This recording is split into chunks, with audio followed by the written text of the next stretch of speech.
Hai sobat, jumpa lagi dengan Bli Keliling, channel yang selalu memberikan info-info menarik seputar Bali.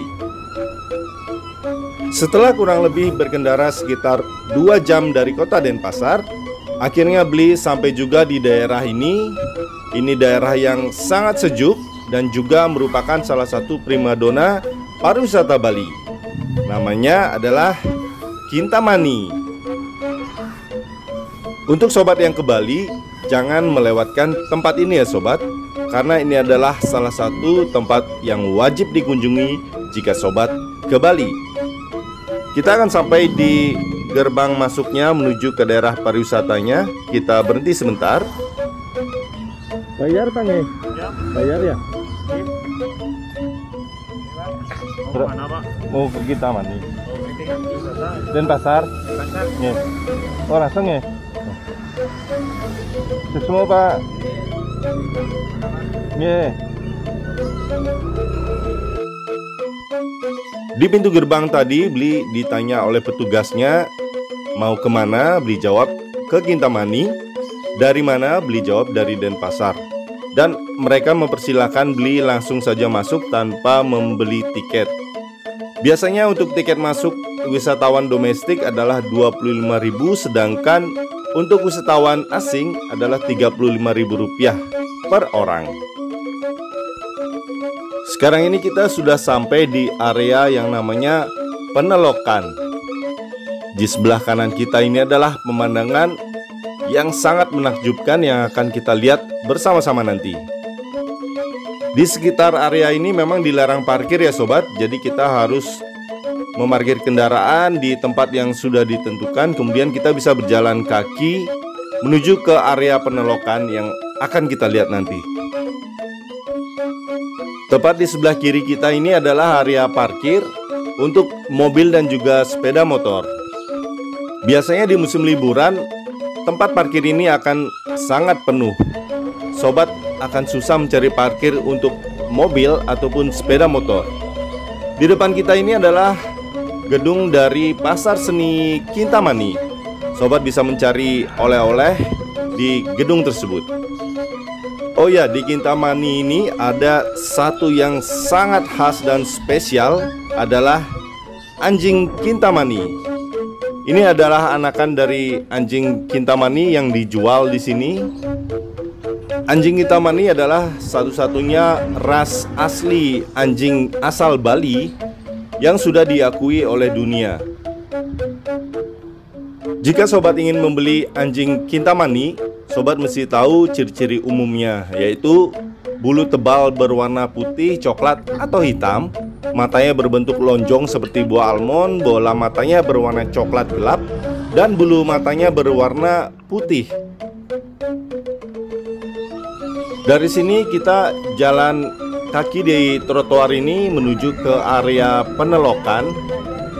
Di sini sobat bisa juga membeli barang-barang dari para pedagang yang menjajakan dagangannya. Banyak sekali ada di area dari Penelokan ini. Ini adalah area Penelokan, yang mana Penelokan berasal dari bahasa Bali yang artinya tempat melihat-lihat.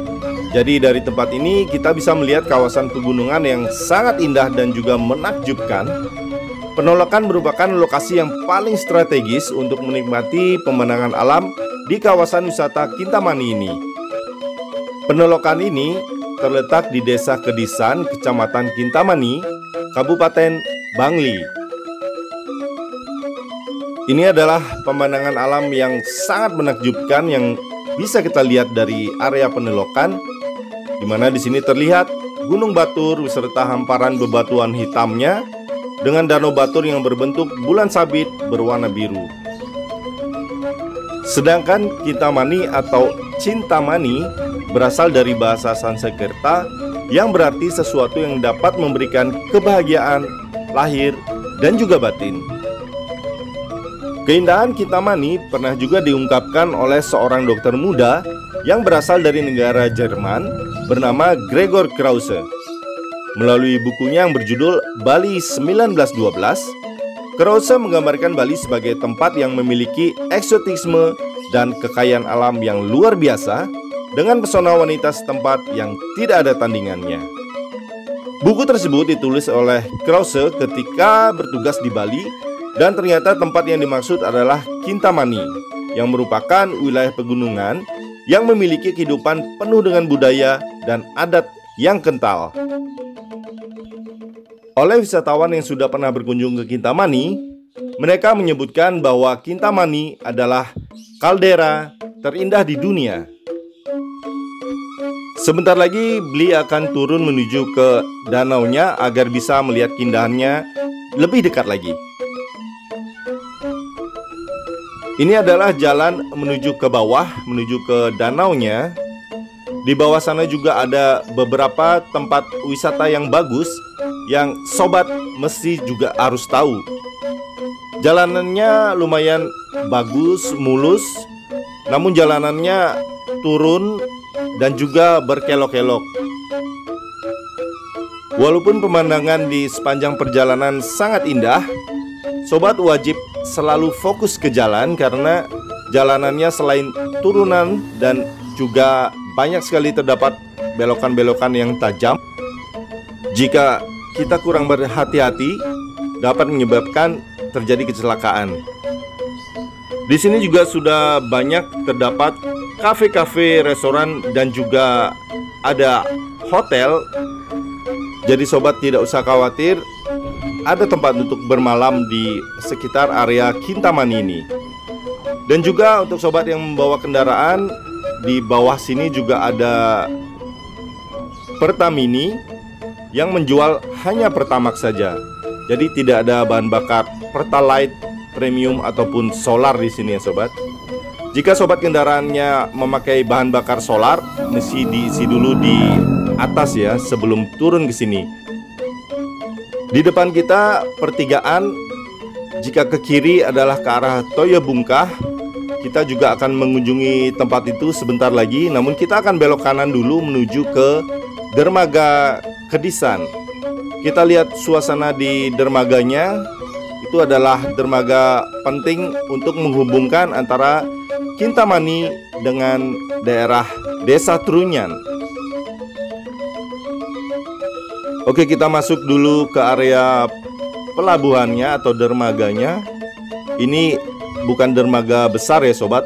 Ini hanya dermaga kecil yang ada hanya boat yang berukuran kecil. Jadi tidak ada ferry di sini. Sobat bisa membaca keterangan-keterangan tentang Danau Batur yang ada di sekitar pelabuhan di sini. Pelabuhan atau dermaga ini bernama Dermaga Kedisan yang menghubungkan antara Kintamani dengan Desa Trunyan. Mungkin sobat sudah pernah mendengar tentang Desa Trunyan. Itu adalah desa tua yang terletak di pinggiran Danau Batur yang mempunyai adat atau tradisi sangat unik. Jadi di Desa Trunyan ini kita bisa melihat peradaban Bali kuno yang disebut Bali Age atau Bali asli. Di Trunyan, orang-orang yang sudah meninggal tidak dikubur, tetapi diletakkan begitu saja di bawah pohon. Namun mayat-mayat ini tidak mengeluarkan bau sama sekali. Aneh memang. Konon pohon-pohon tersebutlah yang menyerap bau dari mayat-mayat di sekitar. Bli sudah pernah membuktikannya ke sana dan memang tidak berbau. Kalau sobat masih penasaran, silakan datang langsung ke sini dan menyeberang dari Dermaga Kedisan. Wah, kita lihat bapak ini baru saja mancing dan sudah langsung dapat mujair merah. Ini adalah mujair yang berasal dari Danau Batur ini, yang mana merupakan tempat untuk membudidayakan ikan mujair. Karena geografisnya ikan mujair sangat baik pertumbuhannya di danau ini, Mungkin karena ada kandungan belerang, mineral, dan perpaduan antara air panas bumi dan juga air dingin. Oh ya, makanan yang terkenal di sini adalah mujair nyat-nyat. Mujair nyat-nyat adalah ikan mujair yang dimasak di dalam bumbu khas Bali lalu dibiarkan sampai kuah bumbu tersebut habis dan meresap ke ikannya. Ini adalah keramba apung yang dibuat oleh penduduk sekitar untuk membudidayakan mujair di Danau Batur ini. Ada sekitar 9.300 keramba jaring apung yang ada di Danau Batur ini. Masa panen untuk mujair di dalam keramba jaring apung ini adalah kurang lebih sekitar 7 bulan. Jadi jangan lupa ya sobat, dicoba menu mujair nyat-nyat yang sobat bisa beli di restoran-restoran atau warung-warung makan yang ada di sekitar Kintamani ini. Kurang lengkap rasanya jika wisata air namun tidak ada perahu bebek-bebek seperti ini. Sepertinya di wisata air di mana-mana selalu ada. Jadi sobat juga bisa menyewa perahu bebek tersebut untuk mengelilingi danau. Wow, angin kencang tiba-tiba aja datang nih sobat. Karena tadi di dermaga Kedisan angin tiba-tiba sangat kencang datang, jadi kita mendingan lanjutkan perjalanan menuju ke tempat berikutnya. Kita akan mengunjungi daerah Bebatuan Hitam yang merupakan sisa-sisa dari endapan lahar yang terjadi ratusan tahun yang lalu. Batuan di sekitar Gunung Batur ini biasanya dipakai warga untuk membuat bangunan, namun biasanya untuk membuat candi-candi di pura. Oke, Bli saat ini akan mengeksplor sedikit ke dalam untuk mendapatkan tempat yang bagus untuk berfoto dan juga yang ada banyak batu-batu hitamnya. Area Bebatuan Hitam ini sangat luas ya sobat, jadi tidak perlu berdesak-desakan dengan pengunjung lain untuk mendapatkan tempat favorit.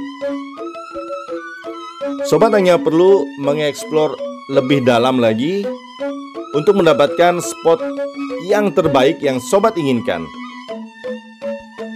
Saat ini Bli sudah mendapatkan tempat yang menurut Bli sudah sangat bagus.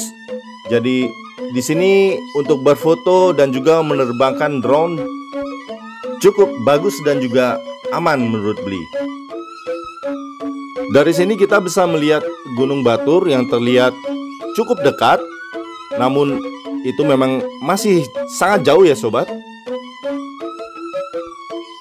Ketinggian dari Gunung Batur adalah 1717 meter dari atas laut. Gunung Batur ini adalah gunung berapi yang masih aktif. Beberapa waktu lalu, tepatnya di tahun 2000 adalah terakhir kalinya Gunung Batur meletus. Untuk sobat yang gemar trekking bisa mencoba trekking di Gunung Batur dan melihat matahari terbit di puncaknya. Luar biasa bagusnya. Tapi tentu saja sobat harus izin dulu dan wajib untuk disertai pemandu lokal. Jadi tidak boleh nyelonong sendiri ke puncak ya sobat. Trekking di Gunung Batur termasuk aman bagi pemula. Hanya membutuhkan waktu sekitar 2-3 jam untuk sampai di puncak gunungnya. Kita lihat beberapa wisatawan juga sedang mengabadikan keberadaannya di kawasan Gunung Batur ini, yang mana memiliki bebatuan hitam yang sangat indah dan juga terhampar cukup luas. Waktu terbaik untuk berkunjung ke kawasan Kintamani ini adalah dari pagi hingga jam 1 siang. Jika sore, kemungkinan cuaca akan sangat dingin dan juga hujan kemungkinan akan turun di sore hari. Setelah puas mengambil gambar di kawasan Bebatuan Hitam tadi, kita melanjutkan perjalanan ke tempat yang juga sangat menarik, yaitu Toya Bungkah. Toya berarti air, bungkah berarti batu. Jadi Toya Bungkah bisa diartikan air yang keluar dari bebatuan. Kita akan menuju ke Batur Natural Hot Spring.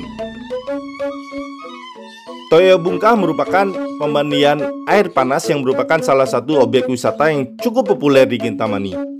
Kawasan pemandian Toya Bungkah ini cukup mudah diakses oleh wisatawan karena akses jalan menuju objek wisata ini cukup bagus walaupun berkelok-kelok khasnya pegunungan. Ini adalah tempat parkirnya cukup luas di kawasan objek wisata Toya Bungkah ini. Tiket masuk untuk ke kawasan wisata Toya Bungkah ini adalah 50.000 per orang.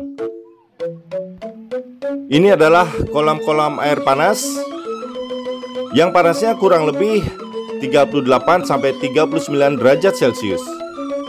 Pemandangannya yang sangat indah yaitu Danau Batur terhampar di depan kolam berenang di seputar area ini. Di seberang di depan kita itu adalah pemandian air panas juga untuk umum yang bernama Toya de Fascia. Sobat bisa memilih ke Toya de Fascia atau ke Batur Natural Hot Spring ini. Namun tiketnya sedikit lebih mahal di Toya de Fascia yaitu 100.000 per orang. Sedangkan di Batur Natural Hot Spring ini hanya Rp50.000 per orang. Untuk air panasnya sama-sama berasal dari Toya Bungkah atau air yang keluar dari bebatuan yang berupa air panas kemudian ditampung ke kolam. Perbedaannya dengan Toya de Fascia adalah di Toya de Fascia lebih banyak wahana untuk permainan dibandingkan dengan di Batur Natural Hot Spring ini. Jadi tergantung pilihan sobat. Jika hanya untuk berendam di air panas, sobat bisa membayar hanya Rp50.000, atau jika ingin lebih bersenang-senang, sobat bisa membayar 2 kali lipatnya dan mengunjungi Toya de Fascia.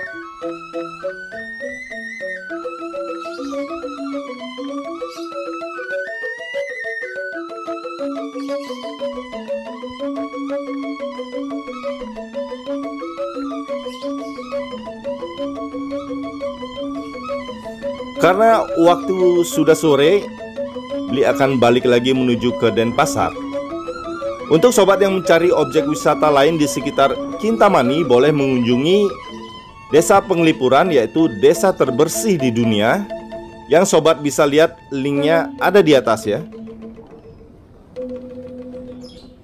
Sebelum Bli sudahi video ini, Bli ingatkan untuk sobat yang belum subscribe channel Bli Keliling untuk subscribe sekarang juga. Jika ada kritik ataupun saran, sobat bisa coret-coret di kolom komentar ya. Sobat juga boleh share video ini ke teman, sahabat, kolega, atau keluarga sobat. Karena hal yang baik akan menjadi semakin baik jika kita mau berbaik hati membagi kebaikan tersebut ke orang-orang yang terbaik. Untuk sobat yang menonton video ini sampai habis, terima kasih banyak. Sampai jumpa di video berikutnya. Salam brum brum. Ciao.